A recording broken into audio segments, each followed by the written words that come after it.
Hi friends, welcome back to my channel Sushmita tutorials. ఈరోజు స్పైసీగా కొబ్బరి చట్నీ ఎలా తయారు చేసుకోవాలో చూద్దాం.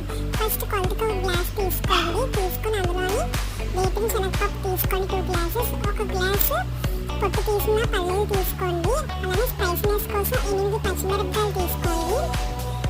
అందులోనే చిన్న కొబ్బరి ముక్క తీసుకొని చిన్న పీసెస్ కట్ చేసుకొని వేసుకోండి. 6 వెల్లుల్లిపాయలు తీసుకోండి.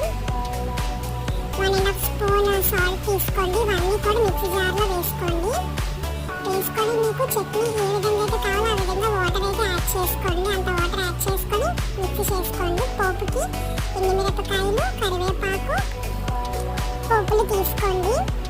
ఇవన్నీ మంచిగా ఫ్రై అయిపోయిన తర్వాత ఆల్రెడీ మిక్సీ చేసుకున్న దాన్ని ఒక బౌల్లో తీసుకొని పోపు వేసుకోండి. అంతే, స్పైసీగా కొబ్బరి చట్నీ అయితే రెడీ అయిపోయింది. ట్రై చేసి చూడండి. Bye friends.